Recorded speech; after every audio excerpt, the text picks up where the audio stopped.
Right, YouTube subscribers and fans of the Zx6r 14 edition Ninja Zx636. So I wanted to make a quick video on aftermarket exhaust do's and don'ts. A quick tip that I should have. I knew I should have done it. Let me say this: never rush a job. I never really rushed it per se. It just took me like an hour or two to take off the stock exhaust. Maybe in that. It was just, after that, it was a pain in the rear because I had to go to AutoZone for the anti-tamper device that was on the servo under the seat. So it took me a little bit because I had to go to AutoZone. I didn't do a very good job positioning the Two Brothers exhaust, and I did damage a little bit of my swing arm. Not really damage it, but just rub some paint. You can't really see it too bad, but there's some little, some paint scratches, some paint chips. So I just want to give you an advisor. I never rush a job, and I'm not going to touch this because I just went for a ride, and it's going to be hot on my hands. And trust me, I already tried doing that, and it didn't burn my hand, but my finger, but it kind of hurt. See? So never rush a job. And last night I took it, did it all over again, did it a lot better, and the gap on it is semi alright. It was a lot worse last time. The gap was a lot closer and it would touch it a lot. I put like a little tank pad piece in between it and it touched, so that's how close it was. Right here, you probably need about maybe 3 more tank pieces or 2 to touch it. So it went, I think it helped. I think I improved upon it.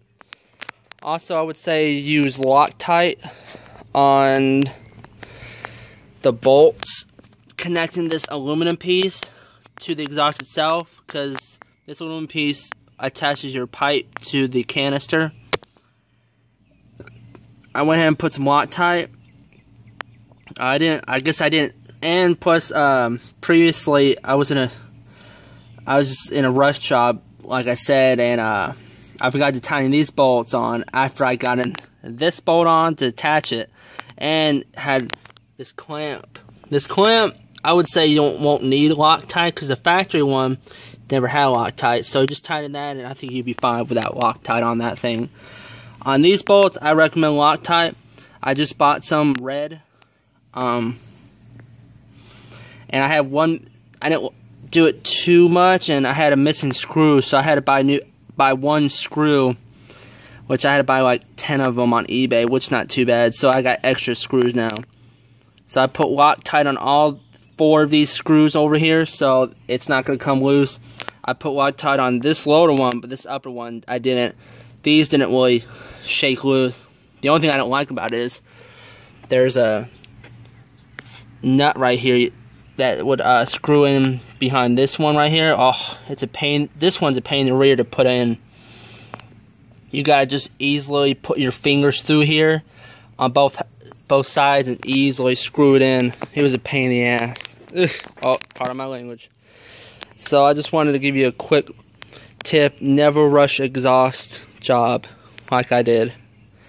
And it took me about a month to fix it. So. And that, it took me about a month to fix it. You know, I had my exhaust on. I think I put it on about 300 miles on my bike, and now I have 712 miles. So I rode with that many miles on a not very efficient job. So just a quick pro quo: don't make the same mistake I did. If you need to take a break, and then put the exhaust on, because putting the exhaust on does not take a long time. It's very easy. You just have to take your time, adjust it.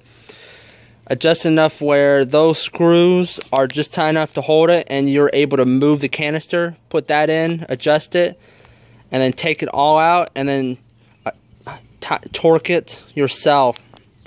Which I did that, and it's so much more, you know. So, thank you, YouTube.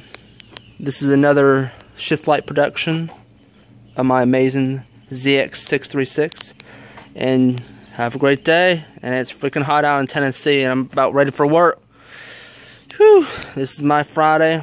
I'm ready for some fun in the sun.